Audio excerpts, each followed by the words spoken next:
Bonjour, frères et sœurs, que Dieu vous bénisse. Recevez beaucoup de bénédictions des fêtes. Pendant cette fête, prenons le temps de nous rappeler quelles bénédictions nous recevons et combien nos vies sont bénies par rapport au reste du monde. Pour sauver le monde, notre Père, le Christ An Sang-hong, est venu une deuxième fois. Cette année marque le 100e anniversaire de sa venue. Chaque fête, chaque événement, chaque prière et chaque culte que nous avons cette année, tout a un sens particulier. Nous sommes reconnaissants des fêtes. Qu'est-ce qui a été établi par les fêtes? C'est Sion, n'est-ce pas? Et grâce à Sion, quel genre de bénédiction recevons-nous? À Sion, nous recevons la bénédiction de la vie éternelle. Nous reconnaissons Dieu et nous recevons aussi le pardon de nos péchés. Nous devrions toujours glorifier et remercier Père et Mère Céleste de nous accorder ces fêtes pour recevoir beaucoup de grâce de Dieu et être sauvés. Cependant, s'il y a des membres qui ne reconnaissent pas une telle bénédiction, bien qu'ils la reçoivent, alors ils sont spirituellement aveugles, même s'ils sont dans la vérité. Il y a 2000 ans, Jésus est né en Israël et a prêché l'Évangile. Un jour, il a rencontré un homme qui était aveugle depuis sa naissance. Cet homme souhaitait vivement voir le monde de ses propres yeux. C'est pourquoi il est allé à Jésus. Jésus lui a mis un pot de boue sur les yeux, puis il lui a dit de se laver dans le réservoir de Siloé. Après s'être lavé, l'aveugle a pu voir le monde qu'il n'avait jamais pu voir avant. Il était tellement heureux. Cependant, il ne savait pas qui lui avait accordé cette grâce. Plus tard, les hauts sacrificateurs, les pharisiens et les juifs l'ont interrogé. Ils lui ont demandé « Comment tes yeux ont-ils été ouverts? Qui a fait cela ?» Mais il ne le savait pas. Il a alors dit « Celui qui fait cela a dû être envoyé par Dieu. Il doit être un grand prophète. » Les Juifs et les pharisiens l'ont réprimandé sévèrement. Ils lui ont demandé à plusieurs reprises « Étais-tu vraiment aveugle de naissance ?» Les pharisiens sont allés voir les parents de l'homme qui était aveugle pour vérifier. Les parents ont dit « Nous savons qu'il est notre fils et qu'il est né aveugle. Et nous ne savons pas comment ses yeux ont été ouverts. Pourquoi ne lui demandez-vous pas? Il est assez grand pour répondre. » Alors, ils ont demandé à nouveau à l'homme qui était aveugle. Il a alors répondu « Je suis né aveugle. Une chose est claire, c'est que je peux voir à présent. Je ne sais pas comment mes yeux ont été ouverts, je ne sais pas non plus si celui qui m'a fait cela était un pécheur ou pas. Mais ce qui est clair, c'est que je suis né aveugle et que maintenant je peux voir. C'est indéniable. C'est pareil pour nous. Dieu nous a accordé des dizaines de milliers de bénédictions et de grâces. Cependant, nos cœurs se tournent vers le monde, car nous ne voyons pas de nos yeux les bénédictions, la grâce et le royaume des cieux. Ainsi, nous ne percevons pas le chemin glorieux vers le royaume des cieux ouvert par Dieu. De ce fait, tous nos espoirs et nos buts sont tournés vers cette terre. Pourtant, les choses terrestres sont juste une copie et une ombre de ce qui est dans le ciel. Nous devons avoir les yeux spirituels pour voir le royaume éternel des cieux. Nous devons remercier et glorifier Dieu de nous avoir donné les saintes fêtes, ainsi que de grandes et précieuses bénédictions. Nous sommes reconnaissants que Père et Mère soient venus sur cette terre. Nous sommes reconnaissants que Dieu nous ait donné la nouvelle alliance et la promesse du ciel. Nous devrions être capables de voir tout cela. Jusqu'à présent, nous étions aveugles. Mais aujourd'hui, lorsque nous ouvrons nos yeux, nous voyons que tout est en soi une bénédiction. Se lever le matin, ou même aller se coucher le soir, tout est une bénédiction. Nous devons réaliser que Dieu nous guide toujours vers d'abondantes bénédictions, même lorsque nous dormons. Je suis allé aux États-Unis récemment à la demande de mère. J'ai eu l'occasion de discuter avec les membres de combien nous étions bénis. Lorsque nous nous rappelions combien nous étions bénis, nous avons réalisé que nous recevions vraiment des dizaines de milliers de bénédictions.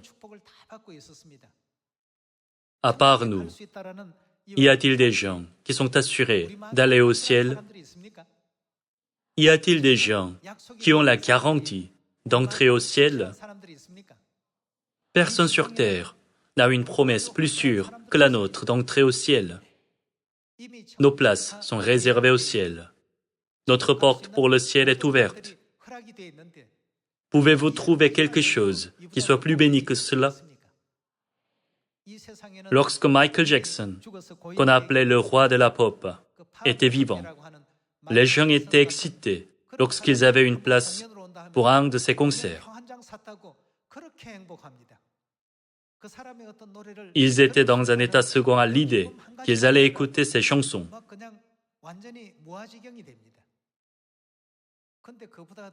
Mais qu'en est-il de la gloire que nous recevons?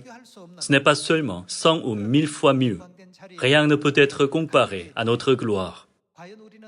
Alors sommes-nous satisfaits tous les jours grâce à cela?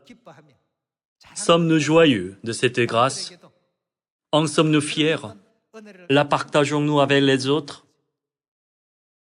Si nous ne la voyons pas encore, alors nous sommes encore aveugles, même si nous faisons partie de l'Église depuis 10 ou 20 ans. Il y a ceux qui sont encore aveugles, même après avoir rencontré Dieu. Et il y a ceux qui ont les yeux spirituels ouverts, après avoir rencontré Dieu. Durant ces fêtes, ouvrons grand nos yeux spirituels et regardons les dizaines de milliers de bénédictions que Dieu nous accorde. Et remercions et glorifions Dieu tout le temps, comme le vrai peuple de Sion.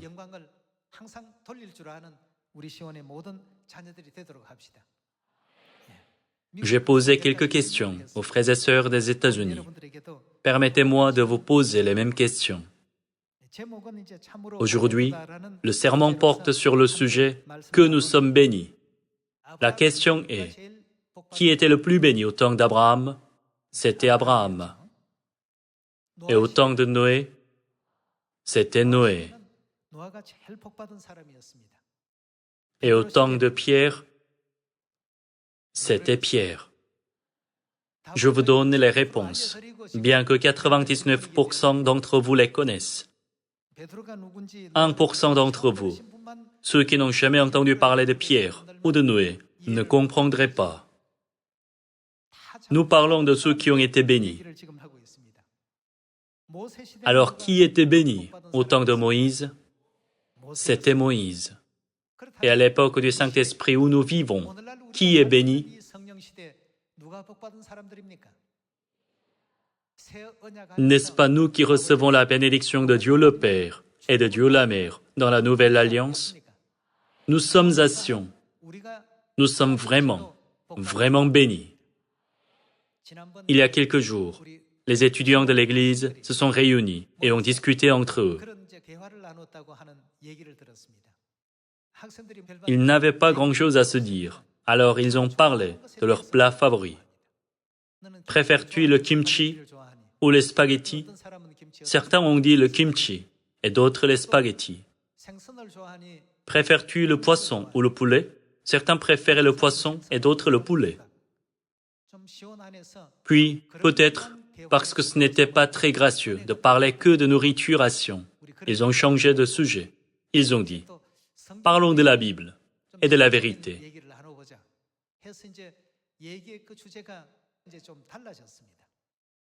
Préfères-tu Moïse ou Paul? Un étudiant a dit, Moïse. Si tu aimes Moïse, pourrais-tu jeûner pendant 40 jours, à 2 reprises. Jeûner pendant 3 jours, c'est déjà beaucoup. Alors, pendant 40 jours. Alors l'étudiant a pensé, que se serait-il passé si j'étais né en tant que Moïse?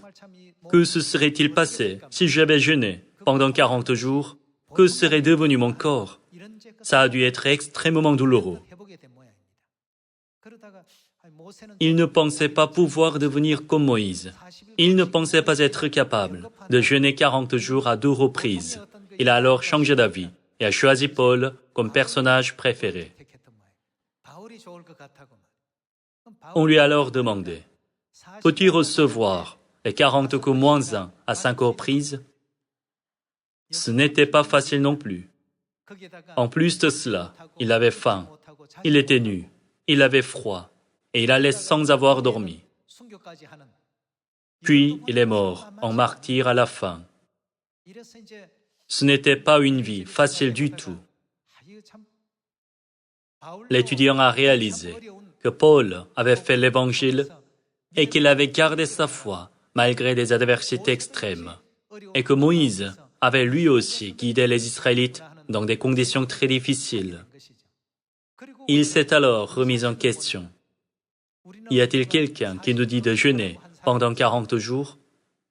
Y a-t-il quelqu'un qui nous dit de recevoir les 40 coups moins 1 à 5 reprises? Lorsque l'étudiant a pensé à notre situation, il a réalisé que nous vivions dans un âge vraiment béni. On a alors posé une question de plus à l'étudiant. Préfères-tu les Israélites qui ont marché dans le désert pendant 40 ans, ou les saints de l'Église primitive qui ont été persécutés? Lorsqu'on lui a demandé à quel groupe préférais-tu appartenir, il n'a pas pu répondre facilement. Les saints de l'Église primitive se sont cachés dans des cavernes et devaient faire le culte dans les catacombes, des tombes souterraines. Ce n'était pas facile pour l'étudiant de dire qu'il aurait voulu appartenir aux saints de l'Église primitive.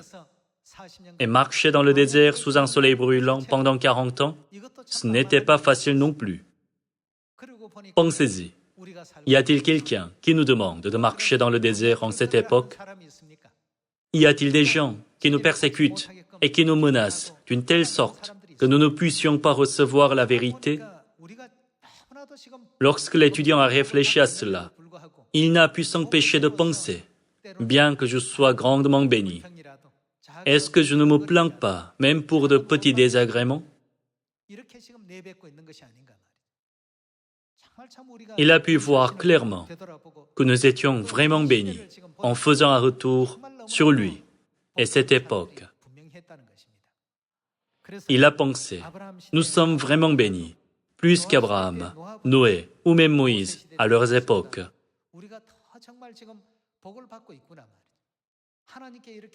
Si nous ne pouvons pas voir notre bénédiction, bien que nous soyons autant bénis, alors nous ne sommes rien d'autre que des aveugles. Les gens qui ne sont pas dans la vérité sont aveugles parce qu'ils ne peuvent pas voir la vérité. Cependant, si nous affirmons voir, alors qu'en fait, nous ne voyons pas notre bénédiction, alors ne sommes-nous pas, nous aussi, aveugles, après avoir réalisé que Père et Mère avaient tellement béni cette époque et qu'ils avaient rempli abondamment notre sion de bénédiction? L'étudiant a dit avoir ressenti la puissance spirituelle en lui. Frères et sœurs bien-aimés de Sion, regardons attentivement cette époque. À l'époque du Père, pendant les 40 ans de la vie dans le désert, y a-t-il quelqu'un qui a entendu la parole de Dieu parmi les Israélites? S'il y en a eu un, c'était uniquement Moïse. C'est pourquoi Moïse a été béni. À l'époque d'Abraham, pourquoi disait-on qu'Abraham était béni? C'est parce qu'il a reçu Dieu et qu'il a pu écouter la voix de Dieu. Et il a même eu l'occasion de servir Dieu chez lui. C'est pourquoi Abraham était vraiment béni. Et pour nous, aujourd'hui, si nous voulons nous pouvons écouter la voix de Père, n'est-ce pas? Nous pouvons écouter la voix de Père en nous connectant sur www.watv.org. Puis en cliquant sur un bouton, nous vivons actuellement dans une telle époque bénie. Au temps du Père, peu importe combien les gens voulaient écouter la voix de Dieu, y avait-il un moyen d'enregistrer, puis d'écouter en un clic la voix de Dieu? À notre époque, tout cela est possible. L'apôtre Jean s'est grandement réjoui lorsqu'on lui a dit « Je te montrerai la femme de l'agneau ». Il avait de grandes attentes. Oh, à quoi ressemble-t-elle? Comment est sa voix? Mais il a vu seulement la ville sainte Jérusalem qui descendait du ciel, c'était tout. Ce n'est pas pour rire. Mais contrairement à l'apôtre Jean, comment est notre situation? Tous ceux souhaitant avoir une audience avec Dieu, même s'ils vivent de l'autre côté de la terre, peuvent venir quand ils le veulent. Ne vivons-nous pas dans une telle époque bénie? À présent, la fête de prédication des fêtes d'automne est menée dans le monde entier. Beaucoup de frères et sœurs rappellent de leur portable et disent « Nous voulons entendre la voix de mère ». Après s'être mis sur haut-parleur, pendant l'appel, il s'écrie « We love you » pour saluer mère. Mère dit aussi « Je vous aime tous, moi aussi, thank you, I love you ». Je vois souvent cela lorsque je suis à côté de mère. Nous pouvons écouter la voix de mère n'importe quand, si nous le demandons. Nous vivons à cette époque bénie. Mais qu'en était-il de l'époque du Père ou de l'époque du Fils? Y a-t-il eu une époque où les gens pouvaient écouter la voix de Dieu lorsqu'ils le souhaitaient? Non. Il n'y a jamais eu de telle époque. Mais bien que nous vivions à cette époque bénie, si nous ne voyons pas les bénédictions que nous avons, alors nous sommes aveugles. Et si nous n'entendons pas les bénédictions, alors nous sommes sourds. Il y a ceux qui sont pauvres parce qu'ils ne reçoivent pas les bénédictions comme telles, car leurs cœurs se sont complètement fermés et qu'ils sont devenus insensibles. Ils ont fermé leurs yeux, leurs oreilles et leurs esprits. Durant ces fêtes d'automne, réalisons encore une fois l'époque bénie dans laquelle nous vivons. Nous pouvons prier. Ô Dieu, veuillez ouvrir en grand mes yeux, mes oreilles et mon esprit, de sorte que je puisse toujours me réjouir. Veuillez me faire réaliser combien je suis béni. Ouvrez mon esprit, mes yeux et mes oreilles, pour que je puisse réaliser les bénédictions. Cette année, menons la mission de l'Évangile que Dieu nous a confiée avec ce genre de foi. Les gens sont très nombreux sur terre, comme le sable qui est sur le bord de la mer. Mais célèbrent-ils les fêtes de Dieu? Il n'y a que le peuple de Sion qui les célèbre. Dieu nous a permis de venir à Sion et d'avoir une place réservée au royaume des cieux. Cependant, ne nous plaignons-nous pas de quelque chose dans nos vies? Y a-t-il quelque chose contre lequel vous murmurez? Nous n'avons à nous plaindre de rien dans nos vies. Le royaume des cieux n'est-il pas réservé pour nous? Les gens sautent de joie et se réjouissent en chantant, même pour une réservation à un concert de Michael Jackson. Jusqu'au jour du concert, le détenteur du ticket est rempli d'excitation et de joie. En revanche, pour nous, le royaume des cieux est réservé. Mais sommes-nous toujours dans la douleur, la diversité et l'agonie en contrepartie? Avez-vous encore des conversations disgracieuses entre vous? Nous ne devons pas nous blesser mutuellement par des paroles dures.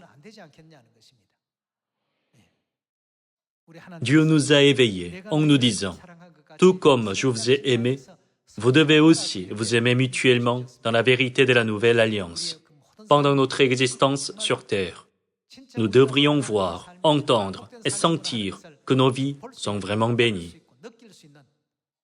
Si vos sens sont devenus insensibles, alors réveillez-les durant ces fêtes d'automne. Frères et sœurs, Il y a un moyen pour devenir milliardaire dans ce monde. Mais ceux qui suivent ce chemin finiront leur vie en enfer. Bien que nous vivions une vie ordinaire sur cette terre, le royaume des cieux nous est réservé.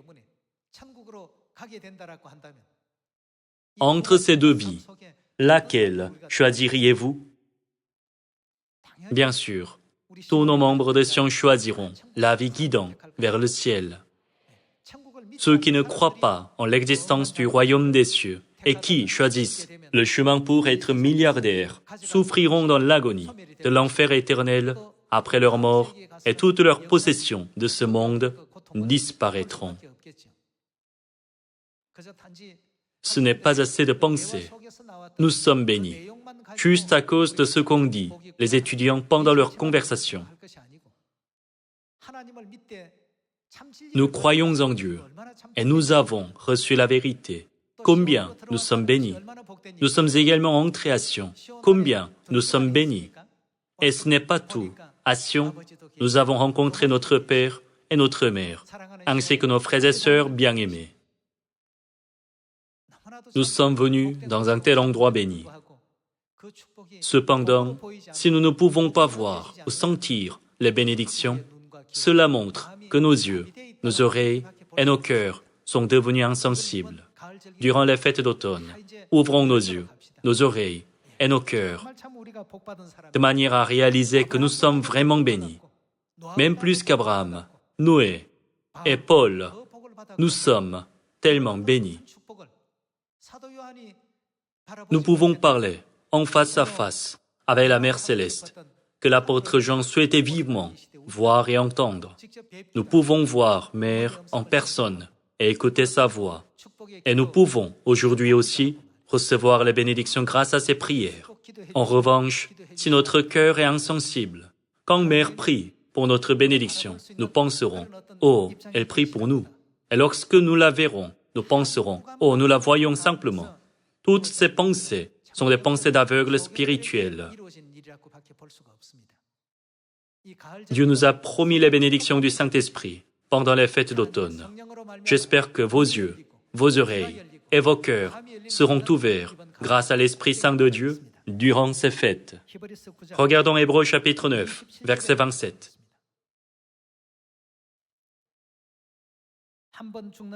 Et comme il est réservé aux hommes de mourir une seule fois, après quoi vient le jugement, de même Christ, qui s'est offert une seule fois pour porter les péchés de beaucoup d'hommes, apparaîtra sans péché une seconde fois à ceux qui l'attendent pour leur salut.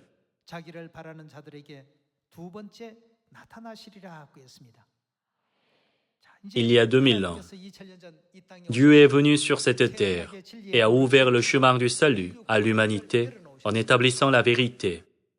Cependant, comme prophétisé dans Daniel chapitre 7, Satan a détruit le chemin glorieux en changeant les temps fixés par Dieu et les lois. Il n'y avait personne sur cette terre qui avait la puissance de vaincre Satan. Tout le monde était contrôlé par la loi modifiée et sous l'emprise de Satan. Le chemin menait à la mort et à l'enfer. Alors que tous les êtres humains étaient détournés vers le chemin de la mort, Père et Mère sont venus et nous ont guidés de l'enfer vers le ciel. Nous nous dirigions vers l'enfer, mais maintenant nous sommes sur le chemin du ciel. Y a-t-il une plus grande bénédiction que cela? Nous devrions proclamer tous les jours, nous sommes vraiment bénis. Pourtant, la plupart d'entre nous vivent sans réaliser totalement combien nous sommes bénis. Nous pensons simplement, notre Église détient la vérité, nous irons au ciel un jour. Nous devrions ouvrir nos yeux pour voir nos bénédictions.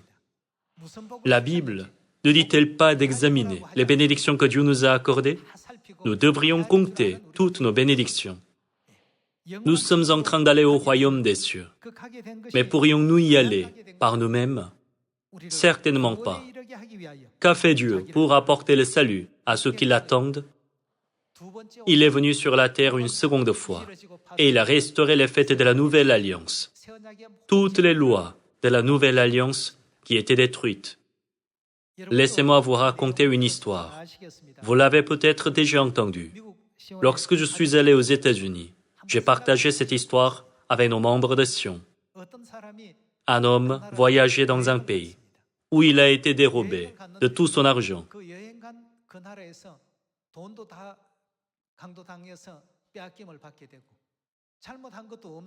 Il a été ligoté, fouetté, ses mains ont été clouées et les gens l'ont ridiculisé.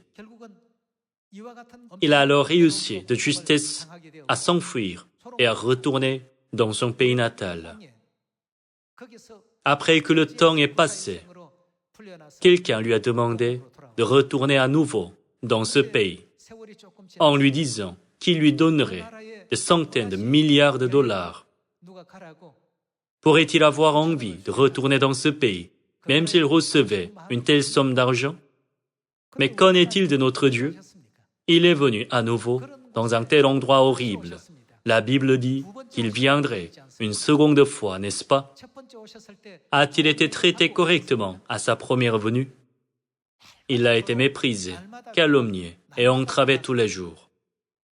Finalement, il a été crucifié, tout en étant forcé de porter une couronne d'épines. Il a été fouetté tant de fois et il a été transpercé sur le côté par une lance. Il a tellement souffert. Mais qu'a-t-il fait pour nous sauver? Il est volontairement revenu sur cette terre, un endroit si horrible, n'est-ce pas? Parmi tous nos ancêtres qui ont vécu la vie de foi, il n'y a personne qui a reçu autant d'amour que nous aujourd'hui. La Bible dit que Dieu est venu à nouveau sur cette terre horrible. Bien sûr, Dieu a aussi aimé tous ceux des autres époques.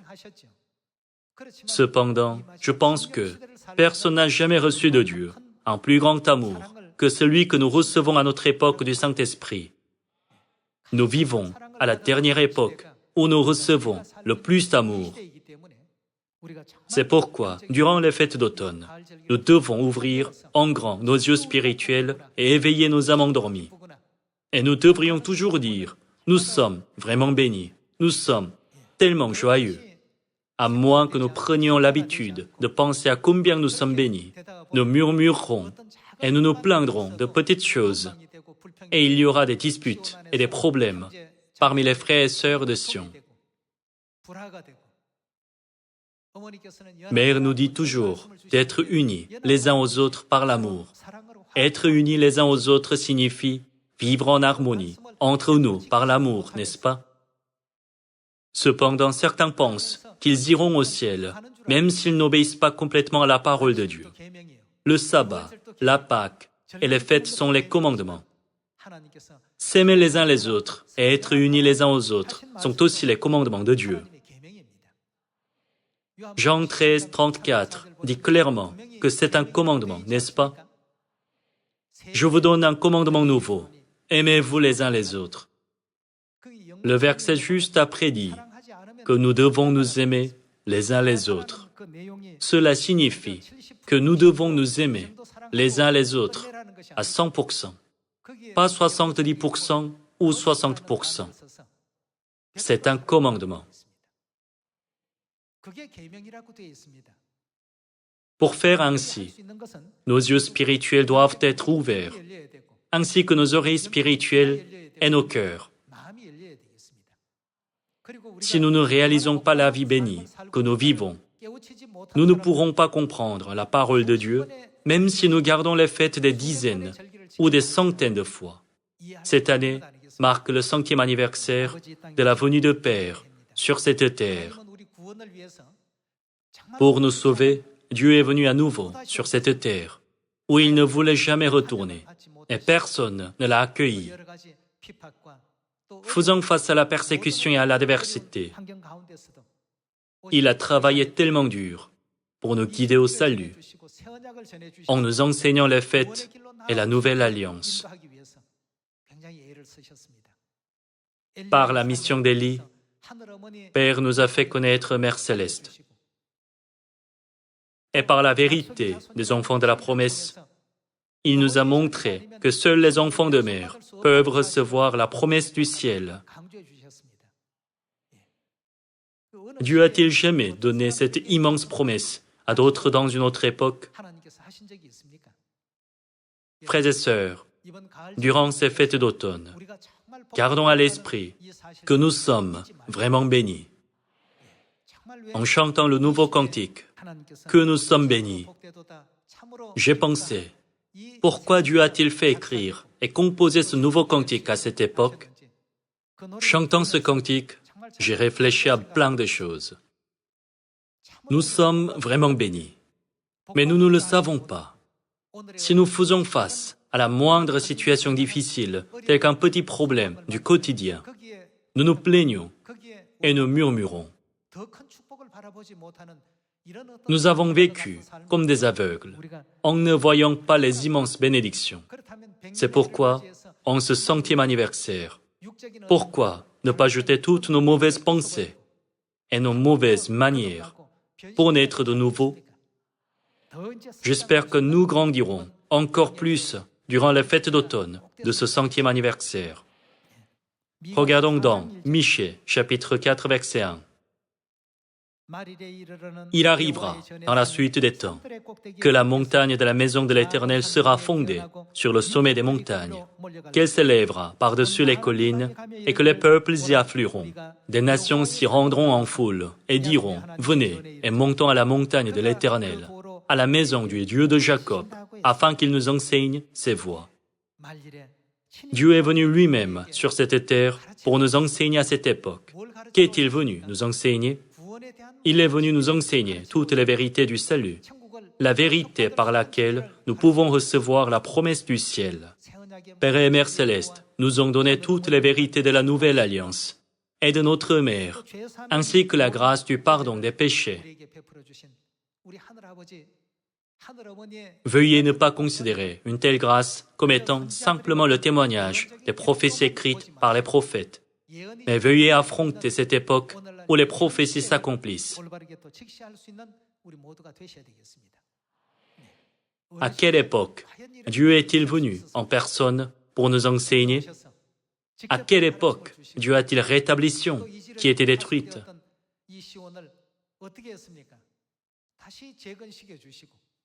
Père et Mère ne sont-ils pas ceux qui nous ont donné toutes les lois de la nouvelle alliance, dont le sabbat, la Pâque et les fêtes en 3 temps, et qui nous ont promis le royaume des cieux?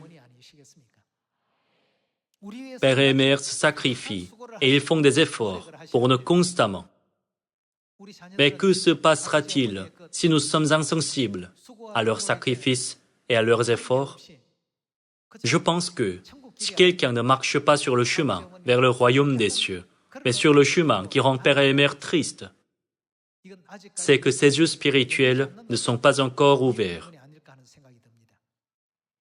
Réfléchissez au nombre 100, qui a une signification de changement.